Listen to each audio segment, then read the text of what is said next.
right, so good afternoon, everyone. We will go ahead and now begin the event as we have allowed ample time for others to join us. And so, with that being said, good afternoon, good evening, wherever you may be. Welcome to our first virtual diversity recruitment showcase brought to you by the FAU Career Center and many of our employers who join us here today. Before we begin, I want to acknowledge that this event has been devised and created to be one of meaningfulness and one that will hopefully serve as a learning and or reinforcement for others of what diversity and inclusion truly looks like in the workplace. As we know, the primary goal and mission of DNI looks to keep in mind all individuals. Tonight, we will look through the scope of the workplace and what this means in regard to the increased hiring of women, those who identify as LGBTQ+, people of color, veterans, people with disabilities, and certainly not limited to any other unidentified individuals. In the creation of this event, we ensure that all participating employers have goals and initiatives within the space of diversity and inclusion. Additionally, we wanted to provide you all as students and alumni the opportunity to network and engage with employers as you discover what their respective organizations are proactively doing, as well as discovering potential hiring opportunities. Most importantly, I want to ensure that to you all that this is a welcoming space and one that encourages your authentic voice and self. Tonight and beyond, we seek to understand what employees are actively doing in their workplace to truly champion and promote diversity and inclusion for all. All right. So as we do begin this event, I do want you all to keep a few housekeeping rules in mind. If you are students, attending the event and employees who are not panelists, if you could please keep your mics and videos muted for this beginning of this panel portion of the event so that we do our best to not experience any connection issues. Additionally, if you do have any questions, please enter those in the chat or please wait until we get to the secondary portion of the event where you will then be able to interact and engage with employers. In addition, if you do not make it to any employer session for the secondary portion, please know that this event will be recorded and emailed following the event. So in that secondary portion, you do not have to keep on your videos if you would not like to, but just know that the event will be recorded. All right, so for the agenda of the event, we will begin here shortly with the panel questions, which will be moderated by yours truly. And so once we get to about 4:45, we will wrap up with the final question that I have. And then from there, we will have a brief intermission period from 4:50 until 5 p.m. What you will receive prior to that transition intermission period is a Zoom breakout invite. And so make sure that you accept that prior to going to use the restroom or leaving your computer or device.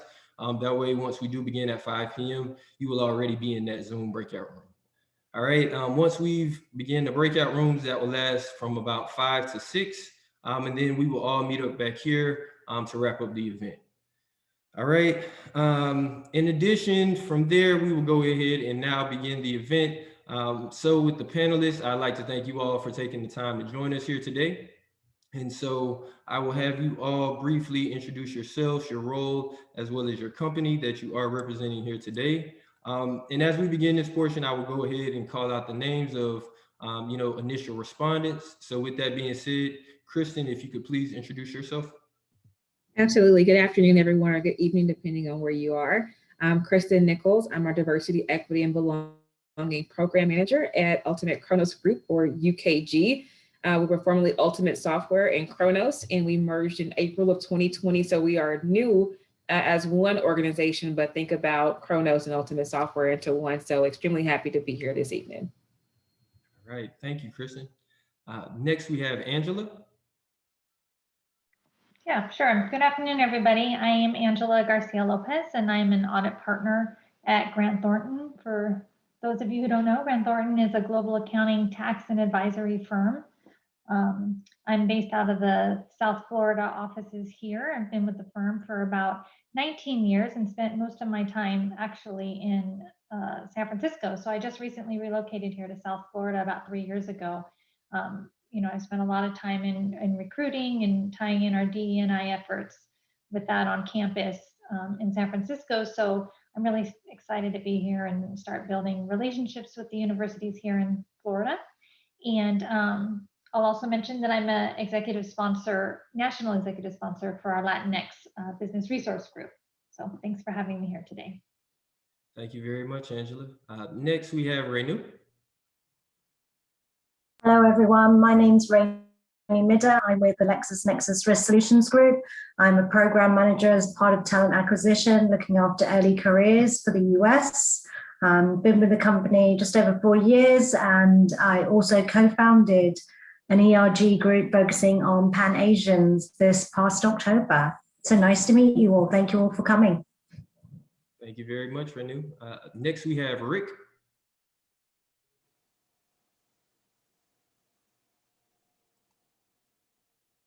Rick, you're on mute. Yes, the 2020 quote. I guess it's 2021 quote too. Rick Valverde, Head of Global Talent Acquisition with SBA Communications. We're based here in Boca Raton. We're a telecom company industry. So reason why we're here and we can see each other and hear each other is because we have all those cell phone towers that provide that signal for us to be able to communicate. Thanks. All right, thank you, Rick. And certainly last but not least, we do have Michelle with us. Hi, everyone. My name is Michelle Landry. I am the Senior Director of Employee Engagement and Diversity, Equity, and Inclusion at NextEra Energy, which many of you locally will know as Florida Power and Light. All right. Thank you very much. So with that being said, we will now go ahead and begin with the panel questions, which will be moderated by myself. So throughout this portion, I will propose a question. I will then mention who the first respondent will be. After that person has responded, I will call on the secondary, tertiary, and so on and so forth, following their input to that particular question. All right, with that being said, the first question that we will begin with will be here for Kristen. How do you measure diversity, equity, and inclusion within your organization? Yeah, that's a great question. And our organization utilizes different reports, assessments, data dashboards to really measure diversity, equity, and belonging across various business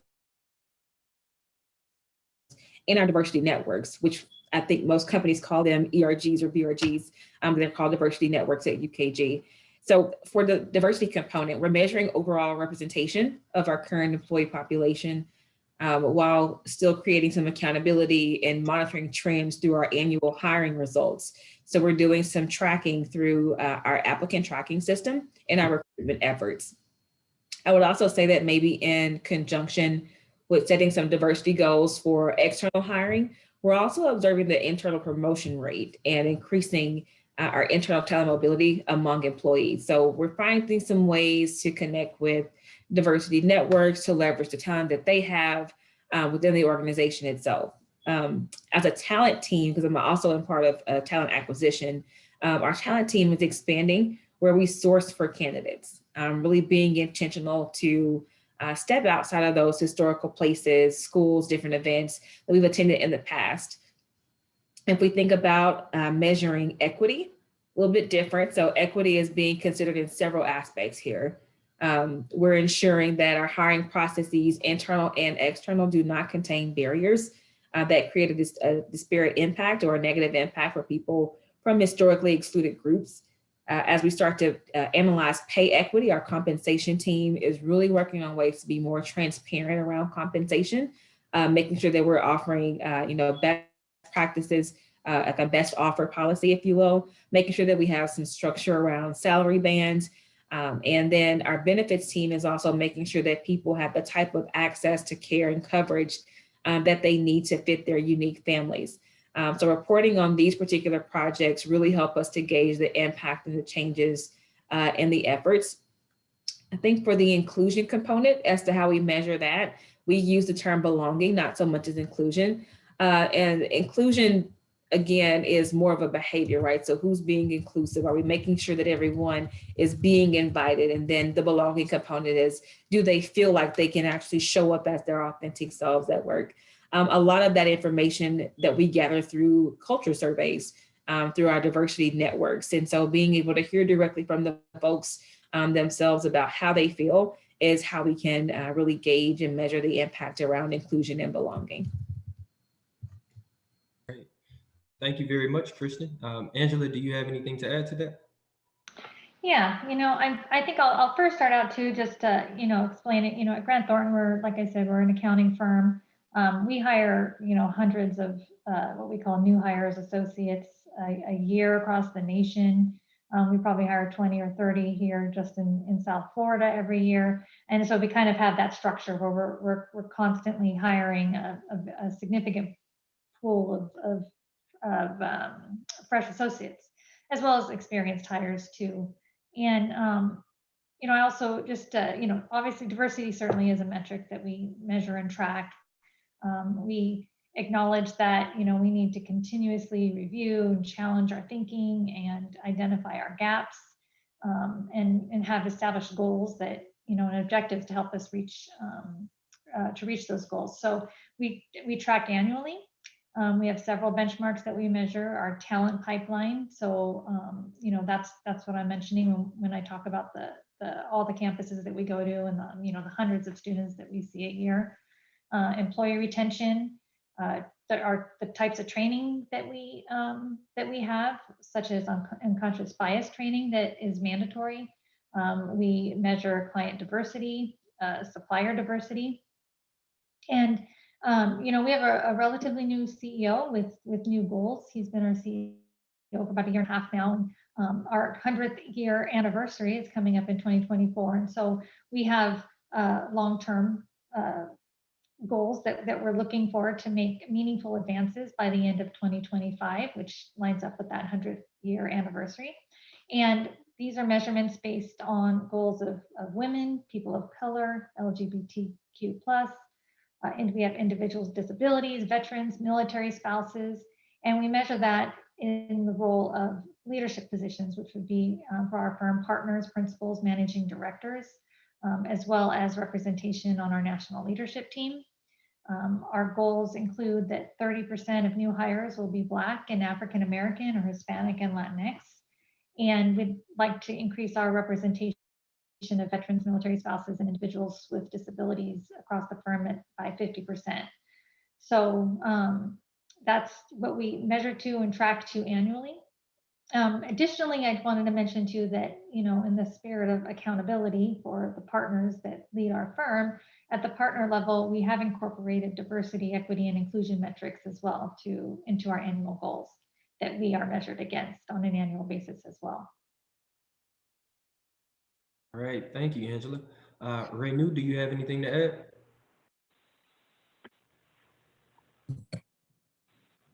I think I'd echo what both Kristen and Angela have said. From a corporate data analysis gathering perspective, we certainly have a strategy.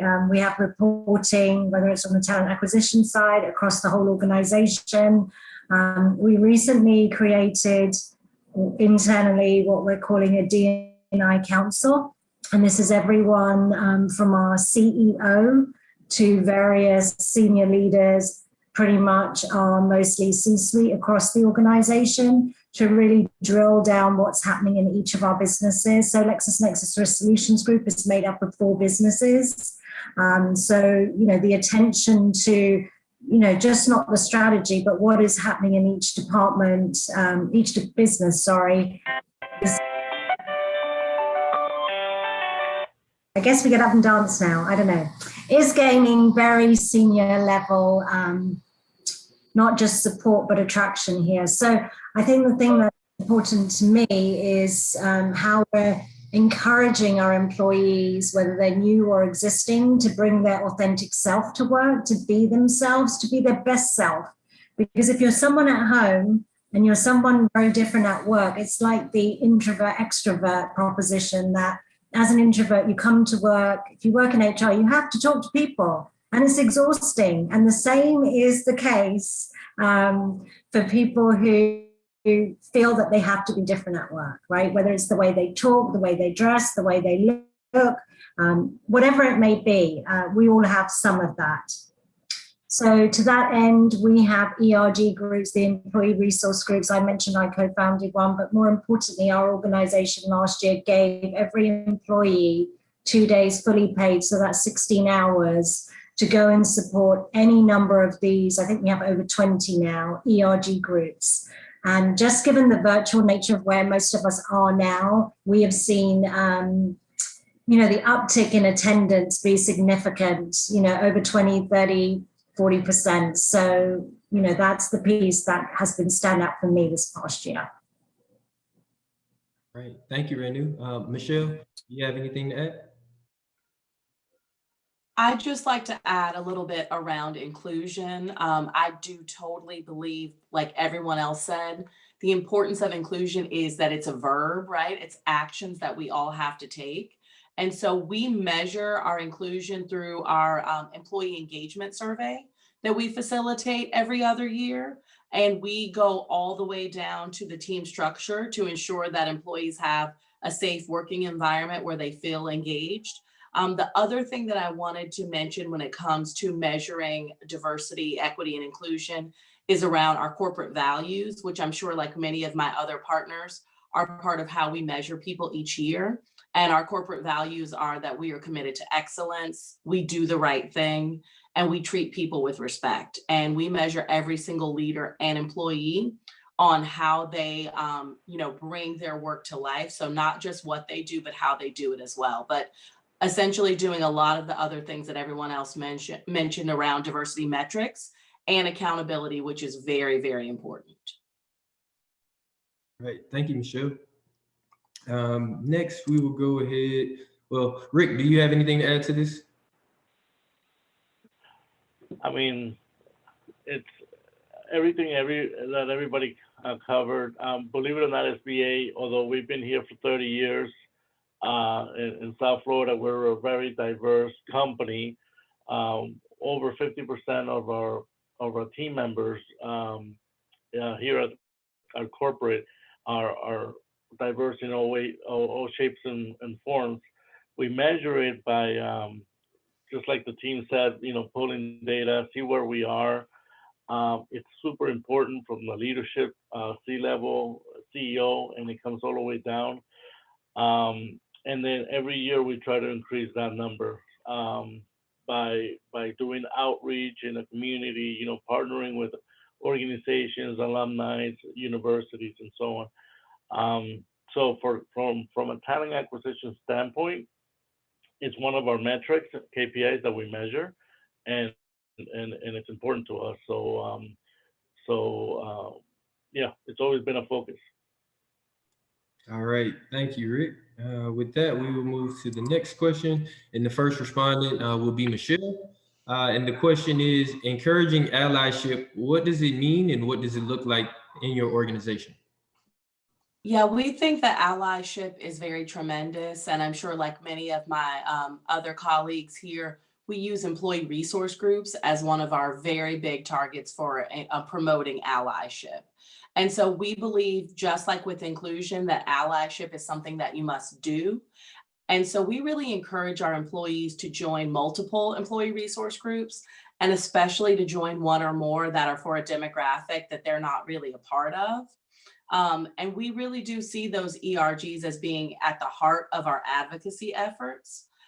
In addition, we started talking even more about allyship last summer. Following the murder of George Floyd, our company really decided to lean into racial equity efforts.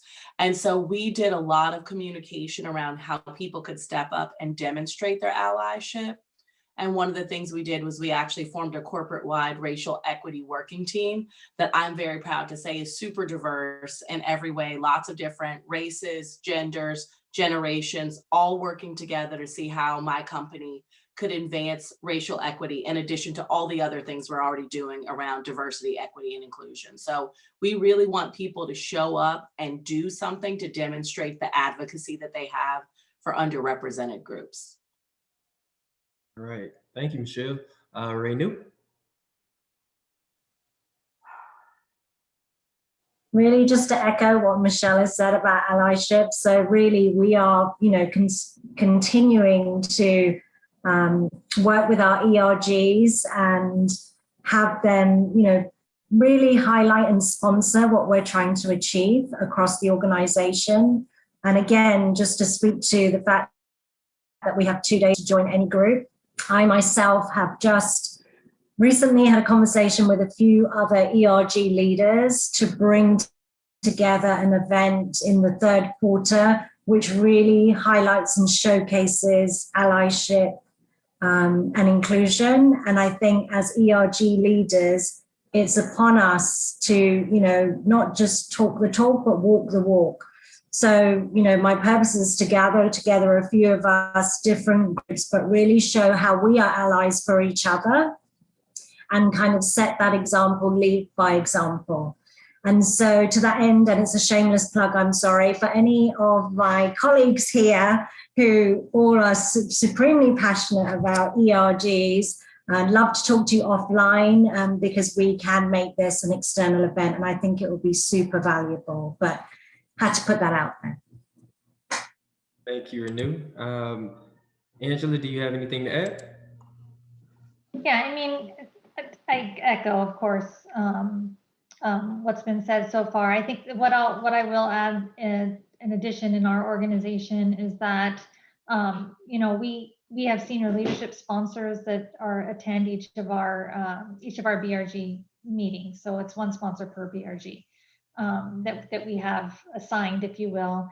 They attend events, conferences as an ally. And I think we all know that tone at the top is really important when we're trying to encourage BRG participation and just to get allies engaged as well. And so I think that's been really helpful for us to have that tone at the top. And like I said, I'm a executive sponsor of the Latinx BRG, and I can feel it too, that the sincerity that's there. As Michelle said, I think the events of last summer is really just kind of it was like a platform, a springboard, I guess, for allyship, if you will. It allowed a lot of discussion that we had. It coincided with our national diversity conference as well that was already happening. So we had a lot of really rich, meaningful conversations at that time. And so we've seen a lot of progress in that regard, because allyship is extremely important in order to, and I think it was Ren who said about, we call it bringing one's whole self to work, right? For some, you can say that, and we said that for years, and we promote that, and we tell recruits that, but you can only do that if you have the allies that are behind that to support our people. Thank you, Angela. Rick, do you have anything to add? No, I mean, I don't know how to, that's ditto, it's hard to follow that, but it's basically exactly, I mean, I think we all agree it's something that we're all practicing in the HR and in the industry. All right. Christian, is there anything you have to add to that? Encouraging allyship? Yeah, I would just say, one thing in particular that we do is we make sure that inclusion is at the forefront whenever we are inviting different members to join all of our diversity networks. So while I get to co-chair our build group, I'm very happy to see that our membership base is, not just Black employees. And so knowing that they're welcome there, making sure that we encourage, again, the allyship component. We also have resources available that we have listed on our internal or our intranet, if you will. And so just different components about allyship, making sure that our executive sponsors are involved. And again, even taking the first step, sometimes it just takes someone saying, hey, let me know if you have any questions. And so creating that safe space for people to actually belong and want to have those conversations. I think it's always, well, how do I say this, or how do I ask this, or, is it okay if I join this particular group? And the answer is absolutely. And, no silly questions here. And it is a safe space. So I'm very blessed, and we're very glad to offer that space to our employees. They're truly supported. All right, thank you. All right, so for the next question I have, Rick will be the first respondent, and the question is, How does your organization handle LGBTQ plus related discrimination? And how do you cultivate a space where employees are encouraged to be their authentic selves? Great question. So as I mentioned earlier, it's something that's always been on a home front for us. So not only do we partner with Power to Fly, um, Women in Power, and so on. We have an ERG group here that so we have ERG for every single diversity group, and we promote it, we celebrate it, and we and encourage it as a team as well as veterans, and it's something that for us it means a lot. It's who we are as a company. And it's who we are internally as team members. Um, and like I said earlier, we track it and we try to increase it as much as possible year after year by continuing doing a lot of the things we're doing, but also looking for new partners and new vendors and new associations and alumni and so on to get us out there. Not so much from a recruiting standpoint, but really from a partnership and community um, standpoint. And I love it. I think it's great that my company believes in it so heartily. Um, and that's why we're so everywhere in the South Florida community. All right. Thank you, Rick. Next, Renew. You have anything to add? So sorry.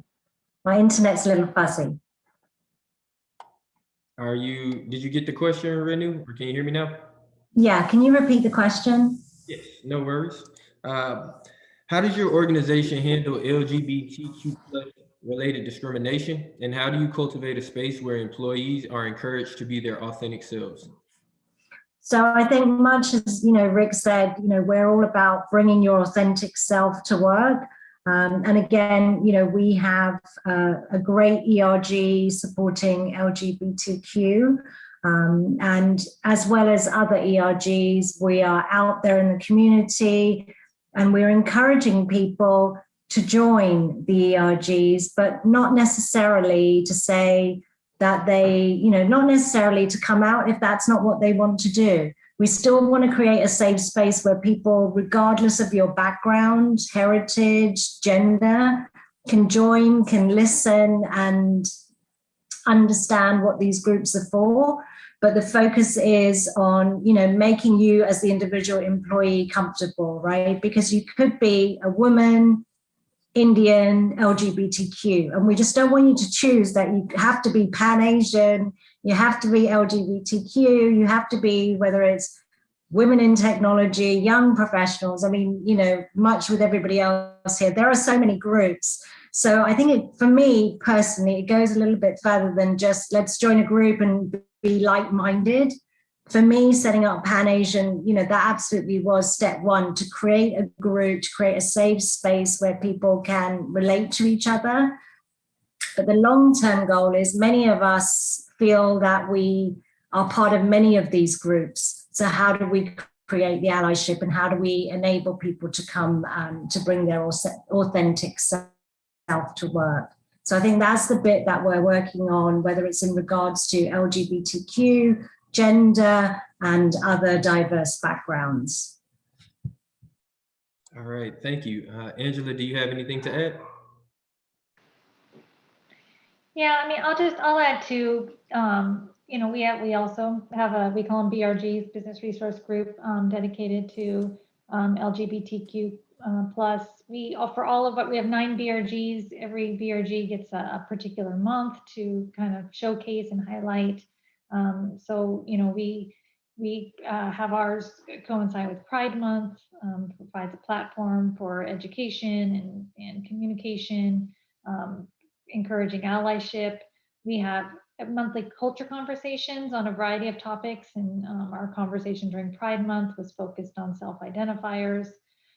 We also have what we call a Purple Paladin, which is a program where we invest, all by donations by partners and others, in our firm, in early stage nonprofit social entrepreneurs who tackle challenges such as inequality. And this year we supported and raised funds for Hope in a Box, which is an organization that supports classrooms by providing curated books that are featuring LGBTQ plus characters within. So we even extend outside of our BRGs and into our communities, and just to to really showcase it, highlight it, to educate others on it. And again, it comes down to providing a place where our employees can bring their whole self to work, and where they feel a sense of belonging, and that they feel that sense of allyship as well. So it's definitely one of our very important BRGs. Thank you. Kristen? Yeah, so, and just to say this, but discrimination against anyone, especially for those who may identify as LGBTQ or any other protected group, is just not tolerated at our organization. If discrimination is reported by an employee, our employee relations team does a complete investigation. And then obviously, if they're found in violation, disciplinary actions or termination as a result. Our Pride Diversity Network is supported by our executive leadership, and we provide resources for them to really be successful and to make sure that they have what they need to, if they desire to culturally educate the workplace alongside our larger diversity team. So making sure that that safe place really does exist. We're also teaching employees at all levels how to address microaggressions directly and how to hold each other accountable. Also, we have diversity network ambassadors. And so these are folks who are willing to kind of step up and to be conversation starters, to go out and to meet with new employees, to show them, hey, we do have a place that you do, that you can belong here. So that program is really amazing with our ambassadors. But also we take it a step further. So our networks, they actually educate people on the process outside of HR if they don't feel comfortable, which I think most folks may be like, what? You would tell them about EEOC? Absolutely. Because if you felt that we didn't do something appropriately in-house, you need to know what those next appropriate steps are if needed. And then obviously different diversity networks, making sure that we're encouraging collaboration amongst each other. Just because, like Renew said, you don't belong just to one group, right? You could be in multiple groups. And as an ally, you can be in multiple groups as well. So making sure that everyone is collaborating. And I think that helps to break down some of maybe the awkwardness or the uncomfortability, and really allow folks to be themselves and get to know people for who they really are versus just a label as well. Thank you. Michelle? I would just like to add one thing, because what everyone else has said is spot on. Our Pride and Allies ERG is actually executive sponsored by a very senior, right, a vice president who is an out gay man. And part of what his leadership does in really role modeling for the next generation, that you are totally empowered to bring your whole authentic self to work, and that your sexual orientation, your gender identity, your gender expression is not intended to hold you back, is so important. And so when I came on board, that was one of the most important things that I went after right away, was getting him to stand up and be that executive sponsor, because it has really been so impactful for the members of the ERG and several other members of the community who maybe still don't feel comfortable joining. It gives them that North Star that maybe one day they will feel comfortable. So for us, that's been so important. All right, thank you all. For the next question, Ray New will be the first respondent. And the question is, how is bias limited in the hiring process? That's a really broad question. I'll talk to it as it relates to, I guess, resumes, right? Where does it start? So the resume comes in, unless you're doing some form of what they call blind resume reviewing. Unfortunately, there is bias, whether it's something that happens unconsciously or consciously, looking at someone's name, looking at, addresses are not on, resumes anymore. It might be looking at when someone went to university. Certainly I was at school a long time ago, so it could be ageism. It could be that they're looking for, whatever the position may be, that they're looking for a specific gender. There absolutely, there's no other way of saying it. There absolutely is bias. I think more importantly is, do we provide our hiring managers and our recruiters with tools, skills, even with unconscious bias, to ensure that the process is fair? And so to that end, last year, 2020, as a directive from our CEO, down to his, leaders throughout the organization, top 100, the whole of the talent acquisition team, everybody and hiring managers have frankly all been trained with unconscious bias training, because I think as humans and individuals, even if we take this outside of talent acquisition, we all have our own biases. I just think it's one of those things that has to be addressed with training, with soft skills, and frankly calling it out. I think if nothing else, throughout the past 12, 15, 18 months of, improving D&I, the focus has to be on, people standing up and being called out, because that is what's going to change things. I think policy and process, and, I'm on my soapbox, so I'll stop in 30 seconds, but I think policy, process, CEOs standing up and spearheading, different programs is fantastic. But we have to, similarly to, and I'm not being negative about this, but similarly as when you go to the airport, they say, if you see something, say something, and they've made it something that isn't a stigma, right? They've made it so if you see a bag that's left on its own, go and say something to someone. We are all accountable and responsible. And I think we have to encourage that throughout everyone in the organization, and most in particular, if we're talking about this as it relates to hiring, our hiring managers and our TA team, have to be able to call these things out. If they're working with a hiring manager, they produce a slate of 10 candidates, 6 of them are women, 4 are men. It's for, let's just say, VP of sales. Hiring manager only screens in the men, when all things, let's just say, are equal. TA has a huge role to call it out. And, we have to help and support them do that. I'll let someone else continue on. Thank you for listening. All right, one moment. Angela, do you have anything to add here? No, I know we're running close to time too. I think Wendy said it very well. It's something we have to address. It exists. I think we're at a point now where we all can admit that it exists. I hope. Maybe not. We have the same thing for us, the unconscious bias for every person in our firm as well. So it's something we continue to work on. All right, Michelle. Just one thing to add here, we have, in order to support our recruiters and ensure that there's not bias in that early process, we are using a technology called Hired Score that really does focus on the qualifications for the job, so that that's what we're ranking people based on, and none of the other factors that could be creeping in. And of course, we're even working to ensure that the algorithms that they use don't have bias wound in those, which I'm sure you guys have been reading about as I have. But we're really trying to ensure that we can utilize technology to help take some of the human bias out, because like you said, Angela, like at this point, we all know it exists. Thank you. Kristen? Yeah, so everything that everyone has already said. Love the tip about Hired Score. Going to look that up after the call today.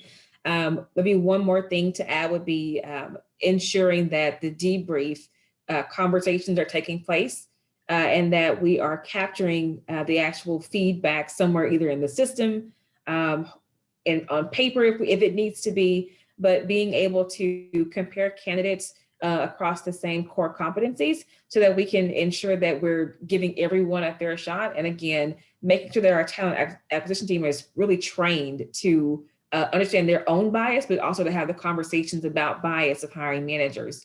A good example of that really quick is that, if they say, oh, I want a student from X, Y, and Z school, well, let's talk about why. And, is there something in particular about this school? Are you an alumni of this school? So being able to call those things out and to ask probing questions. And so again, really goes back to training the managers and the recruiters on how to have those conversations to create accountability. Thank you. Rick, is there anything you have to add?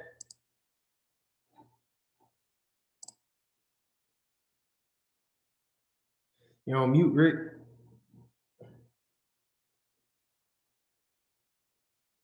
It's still on mute. Sorry. This was a big eye opener for me a few years back. Before I knew what unconscious bias training was, and so of course we all took it, and it was an eye opener because a lot of the managers who I would have never in a million years thought that they were biased, that they were in one way, shape, or form. So it's a definitely must that we had to do that. And then we implemented targeted selection, behavior-based interviews, and to Michelle's point, have a data integration, so, where it's a panel interview, and we started hiring based on decisions and data versus anything else. And it started really shifting and moving the needle in a positive way. So we tried, like Renew said, the blind resumes a while back, but that caused more confusion and noise than anything. So really targeted selection and behavior-based interviewing in a panel with the unconscious bias training really hit home for us. All right, thank you. Now I want to see if we can sneak one more question in here. Obviously, we'd have to be respectful to the time. We got about 3 minutes here, but one last question I want to ask, and then we'll start with Michelle as the first respondent. Are there any recruiting efforts that specifically target women?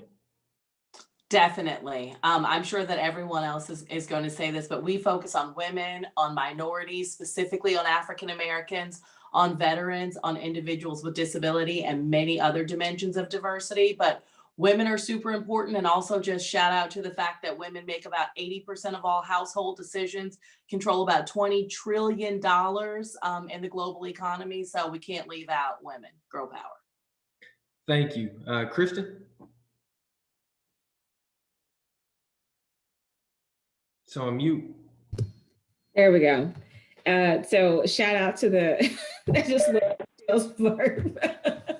And I'll say that while we do attend many events that target women, again, taking it a step further, looking at how diverse are the groups or the events that we attend as it relates to women. So incorporating that intersectionality piece into everything that we do, even if it is women focused or tech focused. Also, we're creating a pipeline program to target women of color in leadership roles. So again, improving race and gender simultaneously.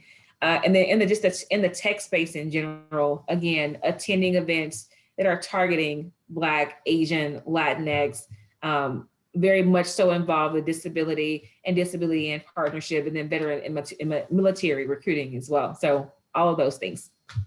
Thank you. Renew? 60 seconds or less. I'll just focus on the gender piece for women in the organization.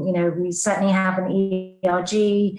We, I think a year or so ago, started a specific mentoring program, as Kristen said, to ensure that, not only are we bringing more women into the organization, but we're also, affording them being able to create that mentoring coaching space to enable them to get to the next, steps in their career. I'll keep it short. All right, thank you. Angela, is there anything you have? Just to echo the same thing. We're a professional services firm. The demands are very high on our people, hours wise, time wise, travel wise. So women BRG was our first BRG back, I don't know, maybe even like 15, before BRGs are really as known as they are now. But so now it's really focusing on just how do we advance women, how do we keep them within the firm, working moms groups, different mentoring programs and the like. It's very it's very important to us. The number of women that leave our firm early, for either family reasons, thinking they can't do it, thinking they have to sacrifice their family in order to do it. These are all things that we talk about and we like to address it at Grant Thornton. All right, and then Rick, is there anything else you have to add? So three things. One, now I know why I don't make the decisions at the house. So thanks, Michelle, for that data. Now I have data-driven reasoning.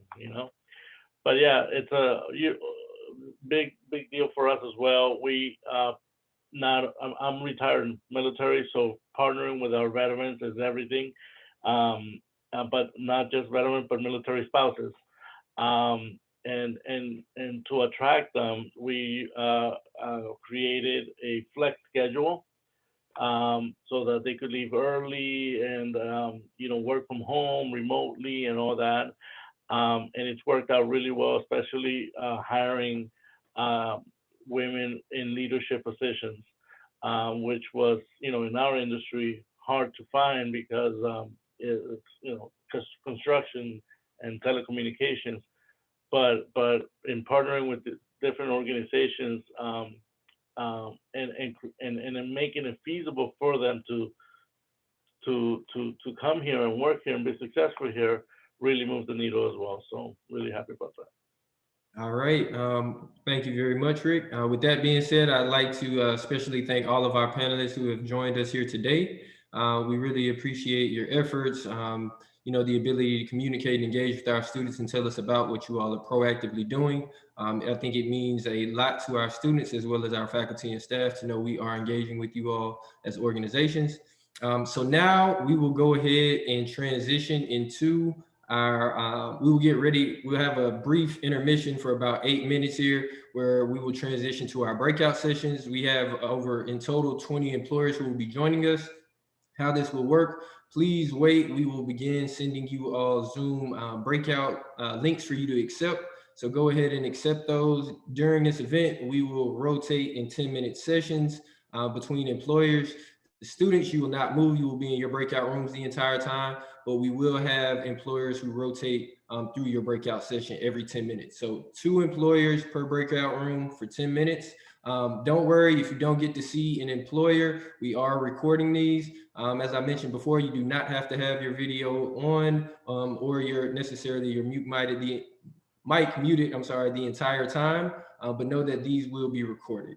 All right, so with that being said, we will go ahead and begin this intermission and we'll begin promptly at 5, but please be on the lookout for those Zoom breakout links that will come right to you.